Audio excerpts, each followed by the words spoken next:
Welcome to another In Wheel Time podcast, a 30-minute mini version of the In Wheel Time car show that airs live every Saturday morning, 8 to 11 a.m. Central. Shield.com. From the world-famous Sugar Shack studios outside Houston, Texas, this is the In Wheel Time Car Talk Show. Our favorite West Coast wordsmith and automotive detective, Jack Nierad's just standing by, and we're going to get to him in just a minute. We'll get you caught up on the stories making automotive news headlines this week as well. Howdy, along with Mike out of this world, Mars, and Jeff. We need more Jeff Seekin. We do. I'm Don Armstrong, so glad you could join us on this Saturday for our live broadcast. And right, just get right to it, because I want to talk to this guy. It's Jack Nierad, ladies and gentlemen, a regular on our show, and we're very, very proud and happy that he joins us. I don't know why. I think he feels sorry for us. That's why. I think so too. Quite the contrary. It's always a blast to talk to you. Well, guys. and it is to you. It's a pleasure. Yeah. Thank you, Jack. We appreciate that, and we appreciate you. And there's so many things I want to talk to you about, because this week, it seems as though the American auto manufacturers in particular are going, EVs. Well, can we rethink that for just a minute? Just a bit. Because it seems, and although Mary Barra is not really forthcoming, I think that she too has hinted to the fact that I think that we need to rethink the all in on the electric thing. What do you think? Yeah, I think they're looking at the handwriting on the wall. They're looking at what consumers are doing. We've seen the momentum, if there was momentum for EVs, slow down. It's a tough time, and it's especially tough for General Motors, but all the car companies. I was just talking to the folks at Stellantis this past week, and they're about to launch a bunch of new electric vehicles. I mean, I'd be scratching my head right then and wondering, is this the time I want to launch, new electric vehicles? It's just tough. It's tough out there. And when you look at what's going on in the marketplace, people are just realizing that a lot of times an electric vehicle doesn't really match up with what they want. So why pay more for something that doesn't have the utility that your tried and true vehicle has? Well, but yeah, you're exactly right. And to add on to that, electric vehicles aren't cheap.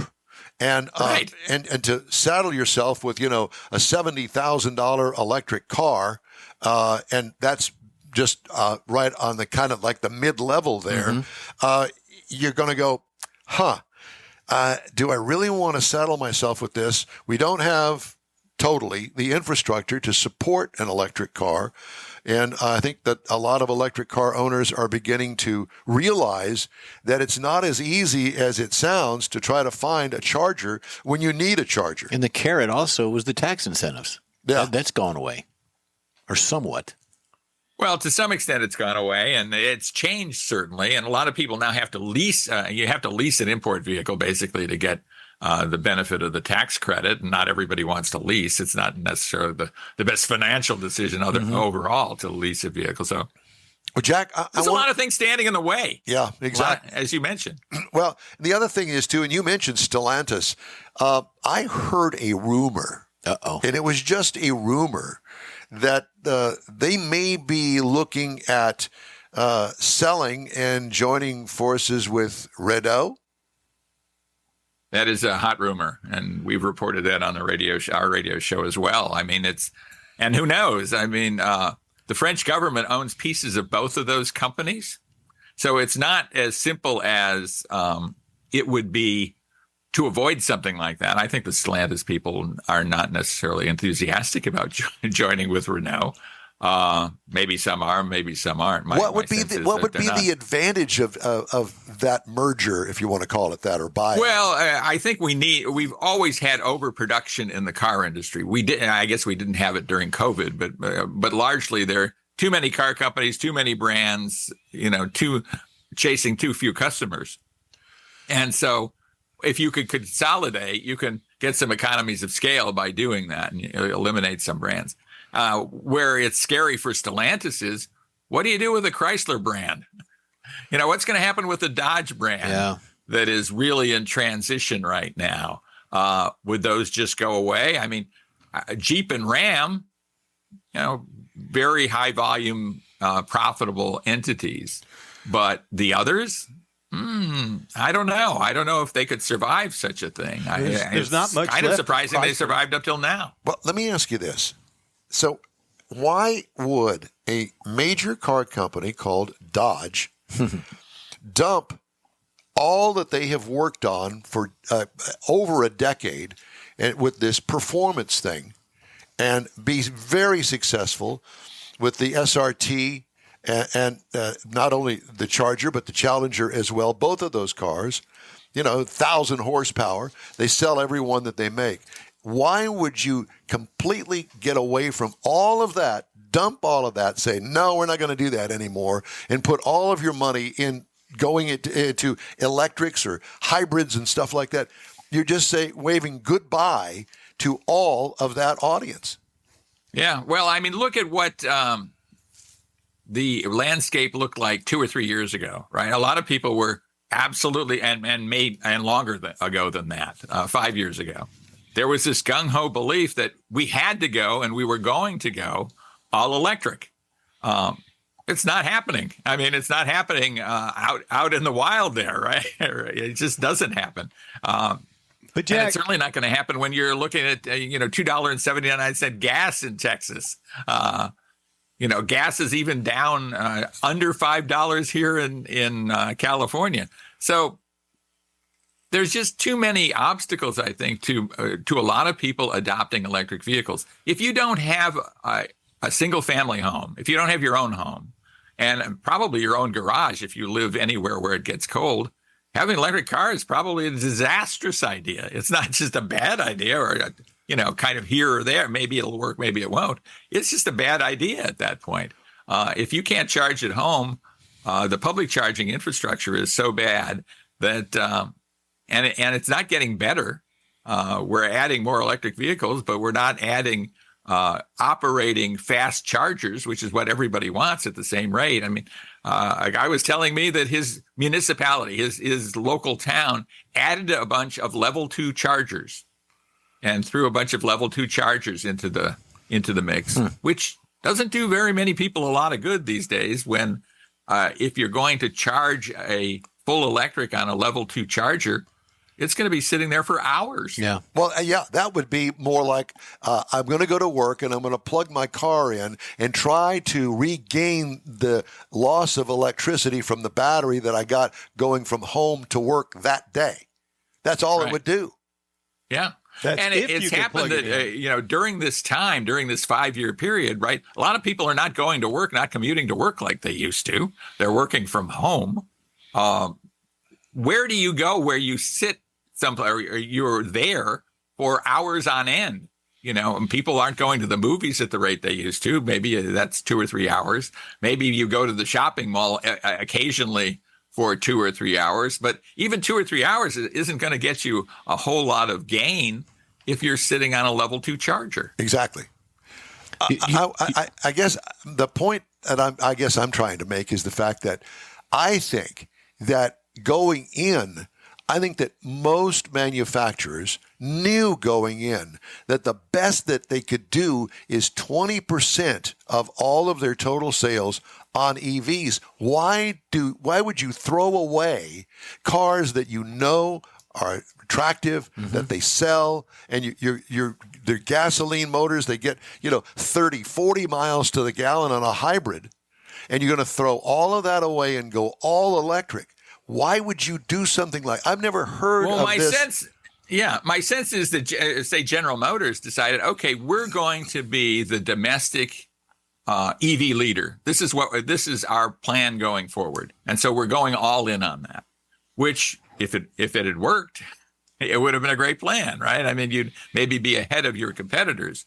Others, Toyota maybe specifically, but even Ford Motor Company, and to some extent, Stellantis 2 years ago or a year ago was being, pummeled because it didn't have electric vehicles. And what are you guys thinking about? You're going too slow into this. So then they kind of ramped that up, and it turns out to not be the best idea, but certainly in the short term and maybe in the long term, because I'm not sure how you guys feel.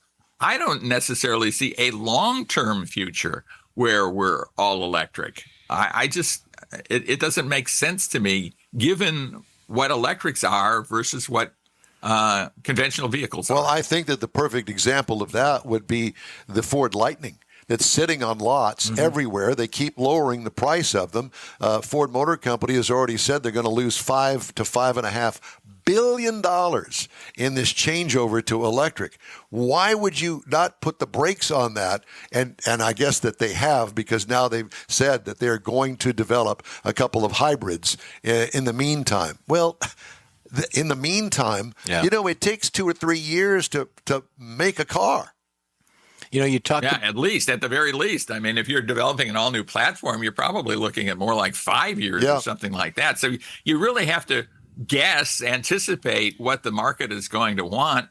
And for, since 1920, it's been conventional gasoline-powered vehicles up until a decade ago. But Jack, and then we had a disruption, and people are disrupted by the disruption. There's no doubt about that, right? But like you said, though, the whole idea of moving to EVs has never been consumer driven.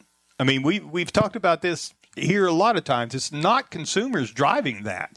So all these companies, Ford, GM, whoever, they're going to it, but like they're not looking at what the consumers are wanting or what the consumers are buying per se. There's something else driving it, and I'm not even going to get into that, but it's not consumers driving it. Well, we know what that is. Yeah. It's the but government. I mean, because it goes back to just like we were talking about Dodge. All this branding they did with the Dodge brothers, even if you don't particularly care for a 1,000 horsepower car, they had great commercials. People talked about the great commercials and how much fun they were, even if they'd never buy the car. Yeah. So it's not consumer driven is the problem. And the other thing, we talked about the infrastructure so far as the charging stations.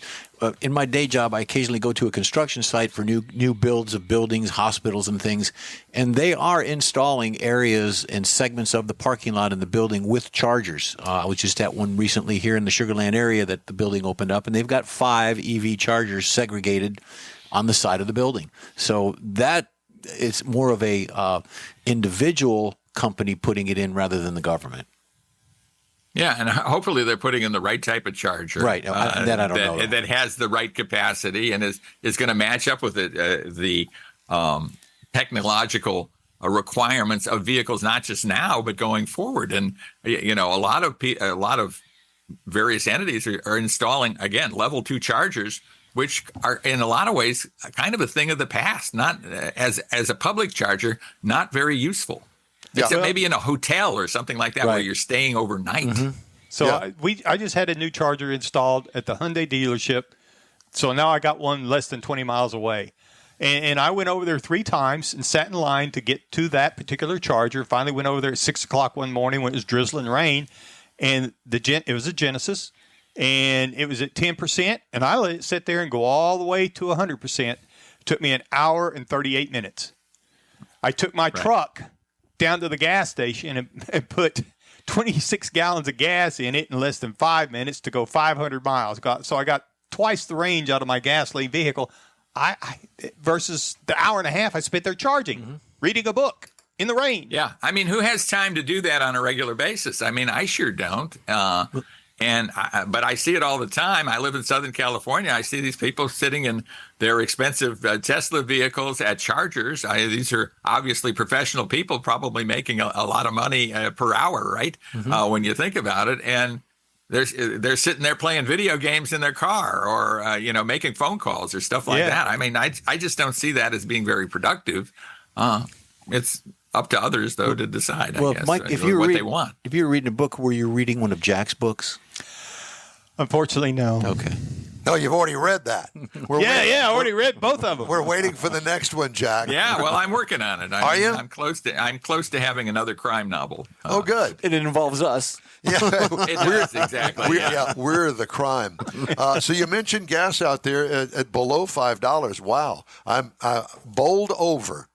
Yeah, well, I was excited. I was in Austin, actually. I just flew back from Austin yesterday on a car event or truck event, actually, and noticed how low the prices of fuel were there in Texas. But it's come down a bit, I think, probably with election coming up, kind of quelling the rhetoric a little bit about fossil fuels. We haven't heard that kind of rhetoric that we heard 2 or 3 years ago that really sent the prices through the roof. But Yes. of course, we've got problems in the Middle East, too. I mean, who knows what could happen with fuel prices there. So it's always volatile, but there's little doubt that fuel prices are a big factor in whether EVs are going to be adopted or not. So, Jack, on a different note, let's talk about something that you got excited about that you've driven or got some sort of a reveal that you went to see or did. What's going on in your life? I just went to the Chicago Auto Show a couple of weeks ago. How was that Chicago. without Stellantis there? Well, it was a little lonely. Yeah. A little lonely. I mean, I think it's so short-sighted of all these brands to pull out of auto shows. I think we all love the magic of cars. We love the magic of auto shows. We love the magic of, seeing the new stuff and getting to sit in it. I remember going to a Chicago Auto Show at the Chicago Amphitheater, now a building long gone, I think, way back. And just falling in love with everything about it, just the concept cars, the new production cars that were on the floor there. It was just magic, right? The chrome, the lights, the noise. Yeah. And that's what car companies are really selling. They're selling romance. They're not selling transportation. If they were selling transportation, we'd all be driving Honda Civics, right? Well, I was thinking more along the lines of checker cabs, but that's another story. Yeah, something like that. Yeah, exactly. So they have to have this romance, and they kind of understand it, I think, in the commercials they do. Right. But not putting these vehicles in front of people where they can see them in a no-pressure situation. I think you guys probably love auto shows as much as I do. Absolutely. Yep. And I just think they're great. And sadly, this Chicago Auto Show still would have been exciting for a consumer. Didn't have a whole lot for the media. I think next year will probably be more, because what I did see, too, is the media still turns out. People in the news business go to auto shows.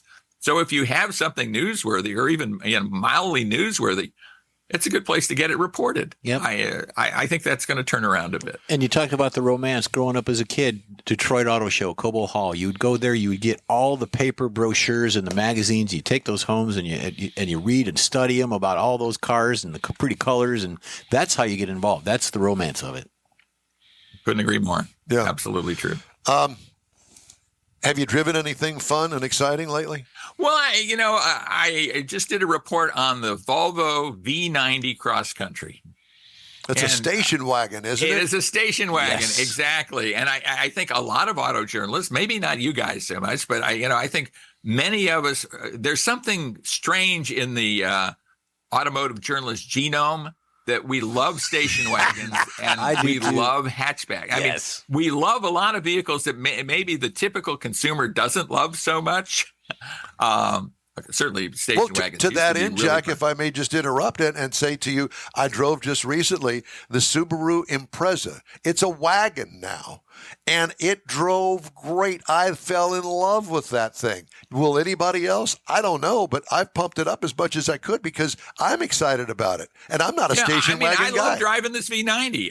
It's got plenty of cargo space. I think it's got like 34 cubic feet of cargo space behind the second row seats. It's a nice 5-passenger vehicle, easy to get in and out of, but and low enough you're not climbing up into it. And then you're driving essentially a luxury sedan from the driver's seat. Yep. You're driving essentially an S90.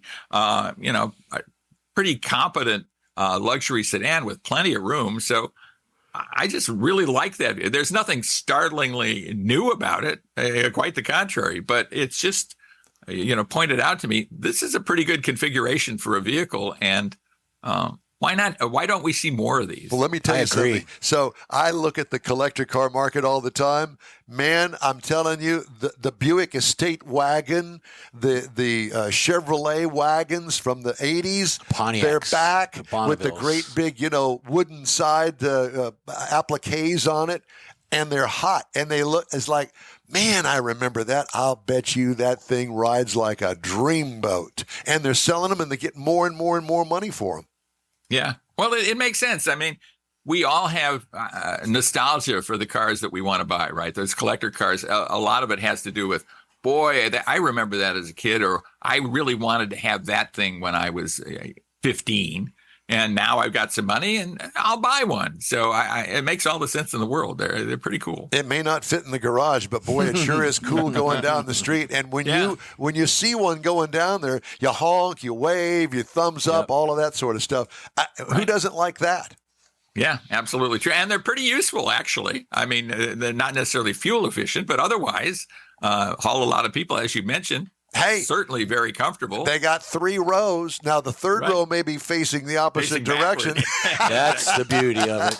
Those are great. Where you came from. Yeah, exactly. All right. So anything to look forward to on your end in the next month or so? Well, I'm going to do some traveling. I'm going to be driving the new Ford Ranger fairly soon. I have to tell you, I liked that Ford Ranger last time I drove it. Yeah. Yeah, I think there's a lot to like. All of these new mid-size trucks, I mean, they're kind of the size of a full-size truck of 2 decades That's ago. That's exactly right. Yes. They're a very handy size. They are more capable than ever. A lot they of fit different in the garage. Absolutely. And that's something they're adamant about. The designers are adamant about because the consumers are adamant about that. And you can't do that with a full-size pickup truck these days. It's just too big. I'm waiting for the compact truck to come back. And I don't know why they don't build them anymore. I still see those Ford Rangers from the 1980s on the streets today. They're usually, the pool guy or the pest control guy, that kind of stuff. And they're well maintained and they're still driving them. Yeah, very, very cool vehicles. I remember the rotary trucks that Mazda used to make in the 70s. I mean, those were really cool too. Yeah. Well, Jack, it's always great to talk to you, my friend. Get caught up. Thank you so much for joining us today. And thank you so much for getting up extra early for us today. How about that? I was up a little early. We have an old dog. I was trying to teach him some new tricks, and it just doesn't work. That's what we do to the Don every Saturday morning. Every Saturday morning. Jack Nierad, noted author and auto journalist, and got a great show. What's the radio show, Jack? It is called America on the Road. Yep. And where can we find that? Can we find it online? Yes, absolutely. You look for America on the Road. I mean, there is. It's on all the major podcast outlets. So look for it. So listen to our show and then follow it up with America on the Road, and you'll get everything you've ever wanted to know in the automobile industry. Seems like a plan. I think that's a great plan, Don. We love you, brother. Take care of yourself. Thanks. Thank you. You too. All right. Jack Nierad. I got some stuff I got to get in. Get it. All right. Get it So done. we can either do Hemmings Sold Cars Roundup, or we can do some headlines. What would you like? The Hemmings takes longer, so let's do the headlines. Okay. Well, and we don't have a scorecard ready. Some of these aren't real headlines. They're more lengthy dissertations. Stories. Yeah, they are. That's too long. I don't want to do that just yet. We'll do that all right, do whatever you want. I'm doing some on-the-fly editing here. So we're going to put those two down there. Mm-hmm. Jack was talking about charging electric vehicles. Public electric vehicle chargers are becoming more reliable, but charger availability is worsening, according to J.D. Power data. The story from Automotive News, 18% of public charging attempts failed in the fourth quarter. That's a 3-point improvement from the previous 9 months, according to J.D. Power's latest charging satisfaction surveys. Are you satisfied with your charge? Satisfaction. Guaranteed. Yeah. Lack of charger availability or long wait times made up a growing percentage of problems. They represent 20% of failed charging attempts, up from 10% in the fourth quarter of 21. Lack of availability is really alarming as EV adoption outpaces charging installation growth, according to Brett Gruber, executive director of J.D. Power's EV practice. Much of J.D. Power's feedback on limited availability came specifically from failures with level 2 chargers. There you go. Which is a total waste of time anyway. Shell Oil Company subsidiary shuttered almost all of its hydrogen fueling station network for light-duty vehicles in California, dealing a setback to an energy source that could reduce carbon emissions. Shell Hydrogen Vice President Andrew Beard cited supply complications and other external market factors as reasons for the closures of 7 stations in a letter to hydrogen customers. Yet, Shell's decision runs counter to burgeoning momentum for hydrogen, which includes $8 billion in federal spending designed to promote its use and ensure consistent demand. Well, we did a segment on hydrogen, and recently it's been announced there's going to be a hydrogen plant in Katy, Texas, which isn't far from here. Don't know the development of it or when it's going to go online, but it's being considered and it's being worked on. The closed Shell stations accounted for 7 of the 59 public hydrogen fueling stations in the United States, about 12%, according to Department of Energy data. Their closures may hinder broader efforts to make hydrogen fuel cells an alternative and complement to battery electric vehicles. Wow. Who would? Hey, let me show you my new Cadillac. It's hydrogen powered. I'd say awesome. Yeah. You drive out to Katy to get it refueled. Well, that's true too. That's awesome too. I got other things to do with. It's no different than the EV. Some of the EVs now, sometimes you just got to drive way out of your way. 20 miles. He said 20 miles for his. I could walk to the Shell station right down the street. I could walk there with a 5-gallon gas can. Yep. I understand. I agree. And I could get that 5 gallons of gas in about 60 seconds. Probably. Mm-hmm. If you're paying with a credit card. Just saying. Yeah, I understand. It's probably about $32 worth of gas. Roughly. Yeah. $2.80, something like that. Yeah. Last story. Mercedes-Benz made a bold bet on luxury in the wake of the pandemic. German luxury automaker vowed to maximize profit, focusing on its highest margin combustion engine and electric nameplates, but now not so much. Not so much. Auto industry is dogged in 2024 with high interest rates that are stinging even Mercedes' deep-pocketed customers and retailers. As a result, Mercedes will adjust its U.S. sales strategy this year, pivoting from what it calls its top-end vehicle segment to its lower-priced models. At a dealer meeting in Las Vegas last month, Mercedes said more affordable bread-and-butter models will drive sales in 2024. Surprise, surprise. Automaker will deliver 25 new and updated models to showrooms this year, including entry and mid-segment models, such as the redesigned E-Class, a new CLE Coupe and convertible, and a GLC plug-in hybrid crossover. Mercedes will also veer from its controversial EV push in the U.S. and turn up its supply of internal combustion engine and hybrid vehicles as demand for electric vehicles slows industry-wide. Ow! Which one are we going to, 3 or 4?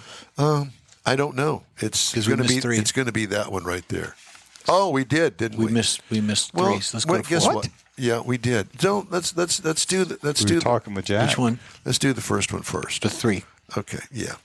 So we're going to try to make things up here. Just stay with us. On the In Wheel Time Car Talk Show, back after a quick break. Pro-Am Auto Accessories has been serving Houston's auto enthusiasts since 1984, providing world-class products for sports cars, European sedans, and American muscle. Pro-Am is known as the place to go to find exclusive and hard-to-find parts and accessories. Pro-Am is one of the very first distributors in the USA for brands such as Recaro, Redline, Momo, Corbo, and Simpson. Located in the heart of Houston's premier retail and service corridor, the Galleria area, Pro-Am's walk-in storefront includes an 8,000-square-foot warehouse, showroom, and installation bays. Pro-Am not only sells parts and accessories, but also offers installation and service. Pro-Am is now reaching a worldwide audience through Pro-Am.com, taking its local reputation to the rest of the world. At Pro-Am Auto, you'll be dealing with a small group of professionals who truly want to help you with your automotive needs. If you don't see what you're looking for on the website, call and Pro-Am will lend you a hand. Pro-Am Auto, 6125 Richmond at Green Ridge in Houston's Galleria area. Call them at 713-781-7755. Want to feel good about something special you did for someone special? In Wheel Time and the original Lupi Tortilla group of Tex-Mex restaurants have joined together to help a very worthy cause, God's Garage, a Christian-based 501c3 charity. We know there are lots of places and organizations out there where you can donate a car, truck, or SUV, but we're asking you, our car enthusiast family, to consider donating to God's Garage. Visit godsgarage.org and learn about its mission, the women that have been helped, how each one is screened, and about their Restore You program. A car donation is an easy way to make a difference in the lives of others. God's Garage needs good operating vehicles, but will take all types in working and non-working condition. Make your heart and soul feel good by donating your gently used vehicle and help support single mothers, widows, and wives of deployed military at godsgarage.org. The original group of Lupi Tortilla restaurants will have you telling your family and friends just what the original recipes mean when it comes to the best fajitas in Southeast Texas. Founder Stan Holt invites you to visit the original Lupi Tortilla near I-10 and Highway 6. Here's the original house that inspired the design of all the rest and the original charm that helped make Lupi Tortilla the go-to destination for Houston Tex-Mex. Speaking of original, nothing can compete with the original lime pepper marinade that everyone will agree makes Lupi Tortilla award-winning beef fajitas the best anywhere. Lupi Tortilla Katy is another location that gives you the same quality and service Houstonians have come to expect at Lupi's. It's located just off I-10 and the Grand Parkway at Kingsland Boulevard in Katy. Find yourself in Aggie Land? Head to the Lupi Tortilla in College Station, located just around the corner from Kyle Field. It's a great place to enjoy those famous frozen margaritas before or after the game. Headed east to Louisiana, stop in at the Lupi Tortilla in Beaumont. It too's on I-10. You can't miss it. The original group of Lupi Tortilla restaurants invites you in for the best Tex-Mex anywhere. You own a car you love. Well, why not let Gulf Coast Auto Shield protect it? Houstonian John Gray invites you to his state-of-the-art facility to introduce you to his specialist team of auto enthusiasts. We promise you'll be impressed. Whether you're looking to massage your original paint to a like-new appearance, apply a ceramic coating, install a paint protection film, nano-ceramic window tint, or new windshield protection called ExoShield, Gulf Coast Auto Shield is where Houston's car people go. Curbed your wheels? Instead of buying new, why not have them repaired? How about a professionally installed radar detector? Gulf Coast Auto Shield does that too.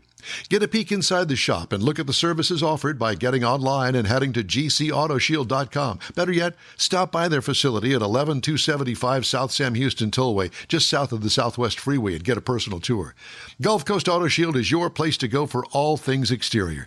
Call them today, 832-930-5655 or gcautoshield.com. That's it for this podcast episode of the In Wheel Time Car Show. I'm Don Armstrong, inviting you to join us for our live show every Saturday morning, 8 to 11 a.m. Central on Facebook, YouTube, Twitch, and our InWheelTime.com website. Podcasts are available on Apple Podcasts, Spotify, Stitcher, iHeart Podcast, Podcast Addict, TuneIn, Pandora, and Amazon Music. Keep listening, and we'll see you soon.